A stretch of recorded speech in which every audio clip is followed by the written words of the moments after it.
Hello, and welcome to the front page on GNAT TV.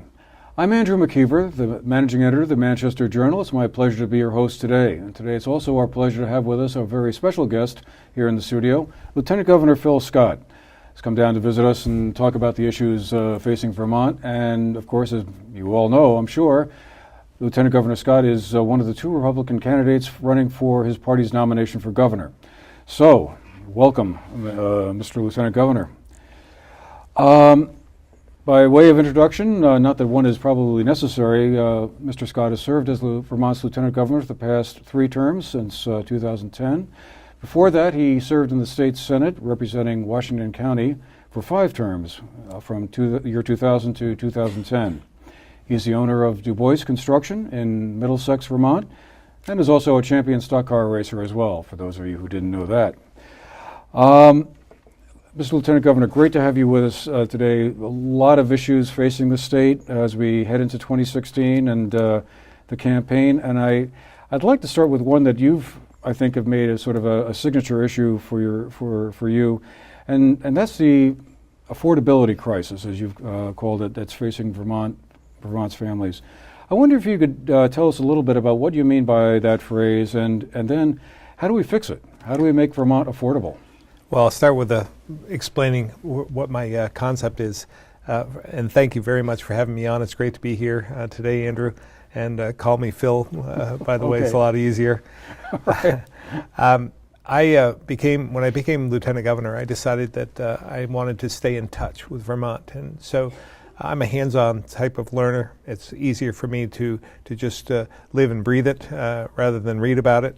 So I went out on the road and I did what I call my Vermont Everyday Jobs Tour. And I've worked a day in about 35 jobs, somebody else's shoes, in about 35 jobs throughout the state. Everything from teaching 2nd grade to working for a large animal vet to making violins to being a commercial beekeeper and many, many others. So the common theme from what I've gathered from all those jobs is working side by side with employers and employees. It seems to be the common theme is they're struggling to make ends meet. They're working 2 and 3 jobs sometimes just to pay their property taxes, trying to put food on the table, trying to put fuel oil in their tanks, just the day-to-day operations. So I started thinking more about that, and because you hear a lot of folks say, well, we have the lowest unemployment rate in the country almost, and we're doing quite well. We've brought in 17,000 jobs, and I keep thinking, well, why isn't it? Why aren't we doing better? Why aren't we doing better in our own personal lives, and where's our disposable income going? Because I'm hearing more and more people, they don't have it. So when you start looking into that, you start to realize that we, as a state, we have a stagnant population, about 625,000 people. It's remained about that for the last couple of decades. But what's shifting, what's changing, is that we're losing our youth, the category from 25 to 45 in particular. We've lost about 30,000 out of that category alone in the last decade, since the last census. So when you think about that, you think about those 30,000 people that are no longer there, that 25 to 45 age group, that's the working class. Those are the folks that buy homes, have families, put kids in school, and pay taxes. So when they're not there, they're not paying taxes, it's putting more of the burden on the rest of us. And they're not having families either. You look at our education system. We're now educating 20,000 less kids than we were 20 years ago. So there's the other effect on our demographic shift. So what we need to focus, I believe, on the economy. I think that we do have a crisis of affordability, but what we need to do is set a goal, I think, of maybe increasing our population to 700,000 people, and try and focus on that category from 25 to 45, providing more opportunity, more jobs, more of those, and to spread the burden, I guess, amongst all of us still here. So that's, in short, I think that's part of the answer. That's the problem and part of the answer as well. So what is the role of the state government in trying to make all those things happen? Is it to be a cheerleader? Is it to provide tax incentives to kind of be an active player in that? Or is it to sort of get out of the way and let private business, do the best it can to recruit folks to come here or to be competitive in the marketplace? I think depending on who you speak to, it's yes, all the above. Some would say just stay out of our way, stop doing us any more harm than you already have. Right. That would be one thought. The other is to provide some incentives for businesses and others to stay here in the short term, to try and jumpstart that and bring people in, bring businesses in. I believe as well that we have an obligation, and I think as a state, as a legislature, I think there are many things we can do if we can all realize that this will benefit everyone. A growing economy is going to benefit all social backgrounds, and I believe wholeheartedly that if we decide what the goal is, to improve the economy, grow the population, whatever it is, that if we can all buy in, pull in the same direction, that we can have a positive effect. And I'm not sure what all the answers are, but I'm confident that if we are able to agree, that we can accomplish a few things. The affordability is something that directly affects us as individuals and our families, as well as businesses as well. So when the cost of doing business in Vermont increases, and that may be things like the corporate tax, when we're talking about increasing taxes in some respects, I want to back up, and when I think about the healthcare issues, the obstacles, the challenges we face in the state. And when Governor Shumlin had proposed about 6 years ago to bring single payer to the forefront, he thought that was the answer for Vermont. And I would say that I'm objective enough to take a look, and if somebody has a better way of doing something, prove it to me, prove it to us.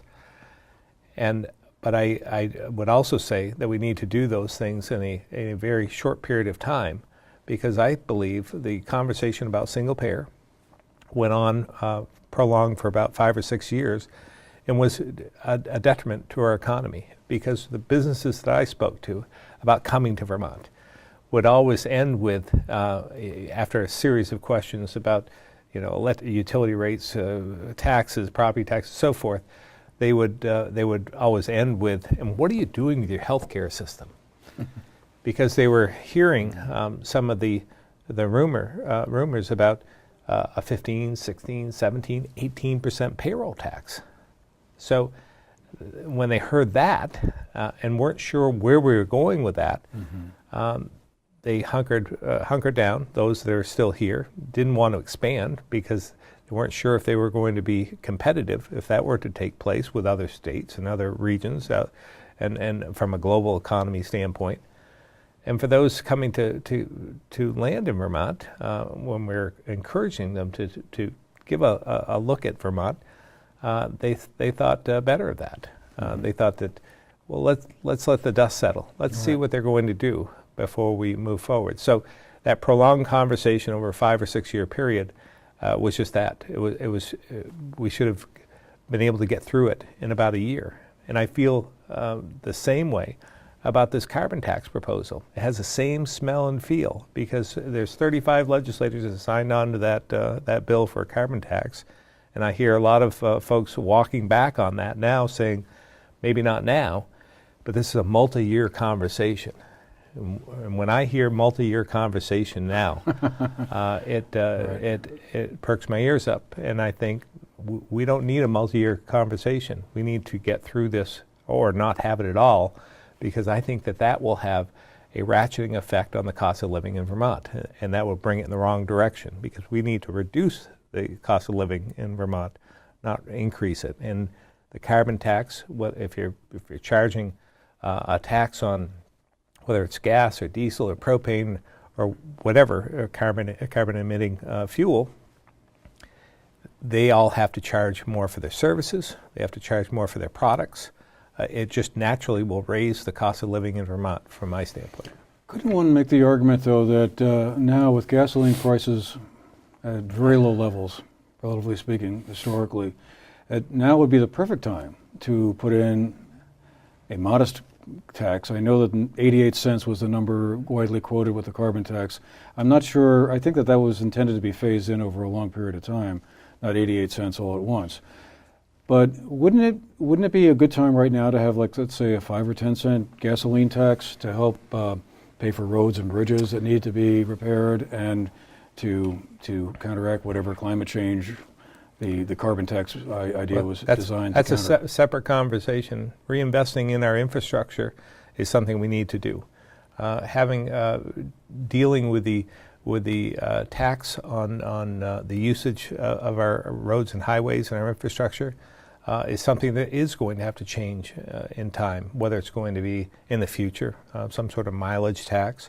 I think nationally, I think they're going to have to take a look at doing something to either increase the cost per gallon, because that's what it's charged. We're charged per gallon now, and that hasn't changed for quite some time. But what has changed is that our vehicles are getting better mileage, so we're not bringing in as much revenue. So from a national standpoint, I think that's a problem. We've addressed it here a little bit in the state with a partial per gallon tax. But when the price goes down, it is a challenge. But we've seen how quickly that changes. I'm not convinced that we're going to continue to have the benefits of a low gas price for the foreseeable future. And we just don't know. Nobody that I know, unless you had predicted it, no. But nobody I knew had ever predicted they would go under $2 ever again. Right, I know. So I'm just waiting to see what happens. I actually think that the lower gas prices right now have put a bit of a Band-Aid on the economy, and that could be short-lived. And so when it does increase or goes back to $3 to $4 a gallon, and we have more taxes on top of that, I think we're going to be in trouble. Okay, well, let's look at the southern Vermont economy in particular, if we could, just for a second. I mean, there was a report that came out the last fall that identified the 4 southern Vermont counties as being in big trouble, I think was the term, facing the demographic shifts that you alluded to earlier, declining workforce, declining tax receipts. We've fallen basically behind Chittenden County and other counties up farther north. If you're elected governor, would that be a focus for you in your administration, that you would want to take a look at that situation and see, again, if there is anything the state government can do to kind of perk that up a little bit? Well, first of all, I think that I don't want to sit here on a Southern access TV, public access TV program and claim I'm going to do everything for Southern Vermont. I think what we need to do is look at broadly across Vermont, because other than Chittenden County, the rest of Vermont is suffering. I grew up in Barrie, and our population in Barrie has shrunk by about 2,000 over the last 50 years. We were the 3rd largest city in the state at one time. Now we're far below that. And there's some struggles that we face there around the granite industry that's declined. Haven't replaced it with anything of any substance, so to speak. I think we need more manufacturing. Manufacturing shouldn't be dead in the state. But I think we could renew the focus for the benefit of all Vermont. Even when you take Chittenden County, and as well as they seem to be doing, when you compare them to other regions of New York, let's say another hub that's of equal size, I would say that even Chittenden County can do better, and we want them to do better, because when we all prosper, when we all do better, it brings in more revenue for the rest of us to take advantage of. So I think certainly looking at regions that are in trouble, developing incentives in those areas and focus, I think is essential. I think a better approach would be to look at Vermont and the cost of living here in Vermont in its entirety. Mm-hmm. Okay. Just shifting gears for a second then, one of the other issues that is sort of a perennial issue in Vermont is the cost of education. And the legislature last year attempted to address that through Act 46, primarily designed to help consolidate or encourage school districts and supervisory units to consolidate into a smaller number of entities. The idea, I suppose, at some point down the road to wring some cost savings out of better efficiencies.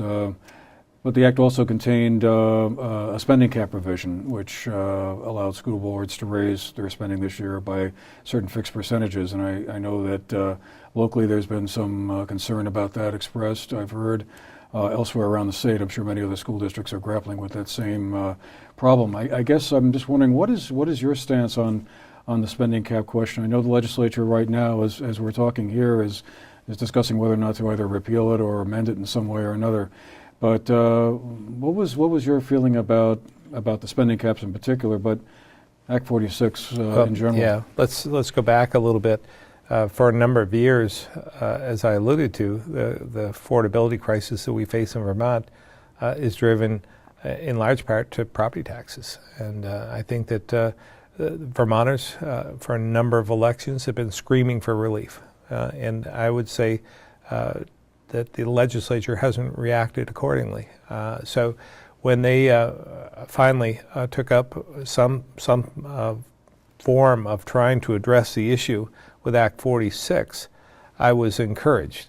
While I didn't believe that it was something that would provide us with instantaneous relief, it was at least a step in the right direction by highlighting the issue, that we are at least talking about it, and that it would drive some conversation, which mission accomplished. I think there has been a lot of conversation, but it goes back to we're spending a third of our budget, our total budget. We're spending about $1.5 billion to educate 86,000 kids, and you think about that, and we value our education. We value our schools. We want to do the best for our youth, but there's got to be a better way to do it.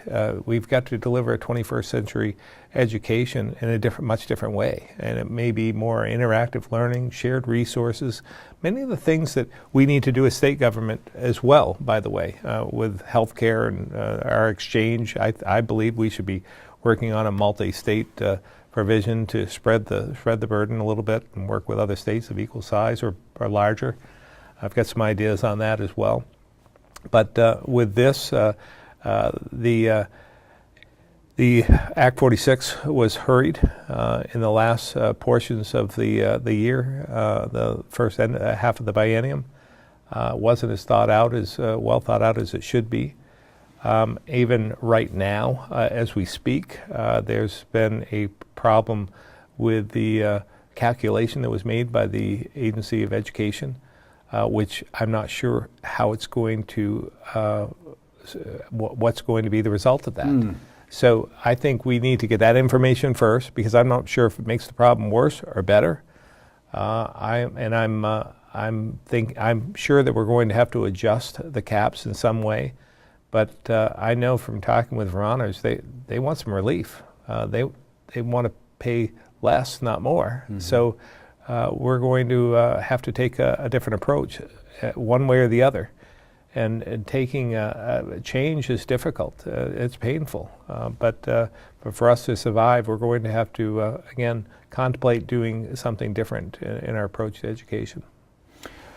Another subject that has come up that I gather the legislature will be discussing probably at great length this current session is the what seems to be a very controversial move to legalize marijuana. It's interesting. The conversation around that seems to have shifted a little bit. It seems to me, as I've followed the discussion, that advocates are kind of looking at making the argument that we're going to try and regulate a market that already kind of exists. In other words, bring it out of the black market and above ground where where it can be regulated, can be taxed, controlled, and so forth. My sense is that you're not exactly eager to kind of see this go through just yet, that you would prefer to wait a little bit longer and maybe gather more experience from states like Colorado and Washington that have gone ahead and see what problems they've had. But is Vermont ready for legalization of marijuana? Well, I'm one of those that is saying, I'm not saying never, but I'm saying we have an opportunity right now to watch other states, watch Colorado, Washington, Oregon, maybe Alaska, and make sure we know what we're getting ourselves into. It's really in its infancy in those states. I'm sure if you ask them today how they would enact this, they might do it differently than it was first enacted. They're making mistakes along the way. And we can't afford, we just can't afford to make those mistakes. We're struggling now to fulfill our responsibilities with our budget. And I would rather watch others, let them make the mistakes, learn from them, and if we're going to do it, let's do it in a really thoughtful way. We still have to, there's no real good measure of impairment on our highways for measuring levels of marijuana that impair drivers. Mm-hmm. That's an area that I'm concerned about. I'm concerned with edibles. I'm concerned as well with safety.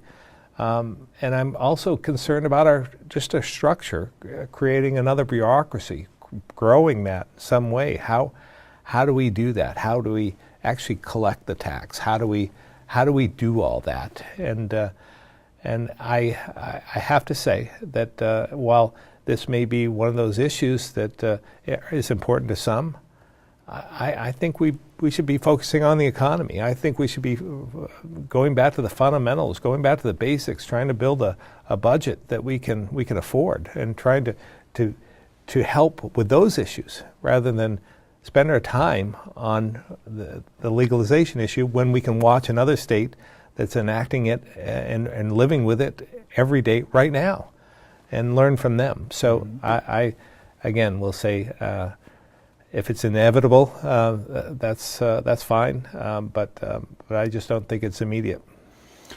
Some have suggested it would be an economic shot in the arm for the state. I mean, I've heard that argument made. And yeah. I often think in my more cynical moments that if it wasn't for that economic component, the idea of taxing the product and the state getting a little extra money, we probably wouldn't even be talking about it at all. I mean, it would be one of those things that would be very easy to say, let's wait, right. What's the point? I don't think it should be about money. It may be short-lived. If this has any momentum, and let's just say we enact, just like Colorado may be benefiting today, that'll be short-lived when other states legalize. So mm-hmm. To count on that money and not know what we're going to have to be spending that money for in terms of the ripple effect, I think that would be short-term thinking. Mm-hmm. I don't think it should be at all about money. Okay. Well, a lot of things left out there that we could, I'm sure, talk about. Renewable energy is one, health insurance questions another. The counterpart to marijuana, the heroin and opiate problem, another one which is, I'm sure, going to be discussed often between now and November. But unfortunately, the clock on the wall says we're out of time and it's time to go. But Lieutenant Governor Scott, thank you so much for being with us today and to make the time to share your views on the issues, and good luck out there on the campaign trail. Well, thank you very much. It's been a great day. I got to go to the Veterans Home today, visit with them, the hospital, and as well as Wilcox Ice Cream and Ringo Jacks. So It's been a great day so far. Yeah, that sounds good. All right. Well, thanks again. And thanks all of you for watching as well. This has been The Front Page on GNAT TV. I'm Andrew McKeever, the managing editor of the Manchester Journal. It's been my pleasure to be with you today, and we'll see you the next time.